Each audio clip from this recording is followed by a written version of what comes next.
Des soldats partent pour le front. Deux jeunes femmes se précipitent vers eux. Des sourires, des mains qui se touchent, on imagine des baisers volés.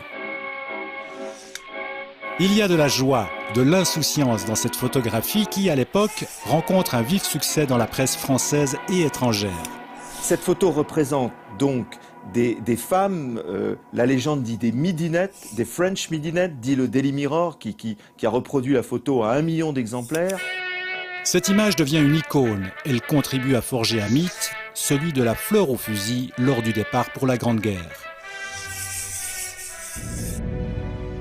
Août 1914, la mobilisation générale est décrétée en France pour une guerre qui, dans les esprits, ne devait alors durer que quelques semaines.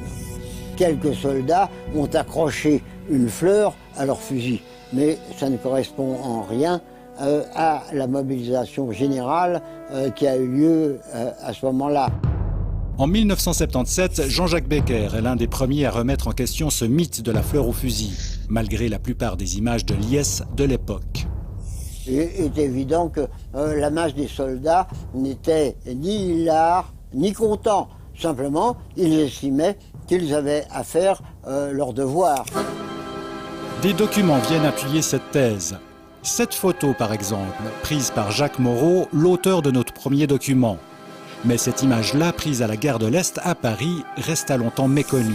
On voit un père de famille avec son gosse dans les bras et une femme éplorée, le père éploré aussi. Des gens qui sont catastrophés par ce départ parce qu'on abandonne son métier, on abandonne sa famille et on abandonne surtout, pour la majorité des paysans, les travaux des champs. En plein milieu du mois d'août, c'est une catastrophe. Où se situe alors la vérité? Du côté de l'enthousiasme véhiculé par les chants patriotiques et les manuels scolaires, ou du côté de la résignation mêlée de peur? Pour y répondre, l'historien est allé rechercher d'autres sources. Les instituteurs avaient pris note de ce qui se passait dans leur commune et il est très rapidement apparu que cette idée folle d'un peuple partant avec enthousiasme pour la guerre, eh bien, ne correspondait à aucune réalité. Mais les mythes ont la vie dure. Voilà ainsi ce que l'on peut lire dans ce livre grand public publié il y a 10 ans. Au fond, c'était pas mal de pouvoir se raccrocher à une belle image, même si en fait, elle n'a pas correspondu à la réalité. Une belle image d'Épinal, plus facile à retenir qu'une vérité nuancée. Quant à Jacques Moreau, notre photographe, on sait qu'il avait 27 ans en 1914, qu'il fut lui aussi mobilisé, et c'est à peu près tout, hormis son reflet dans une vitrine. C'est la seule image qu'on ait de lui.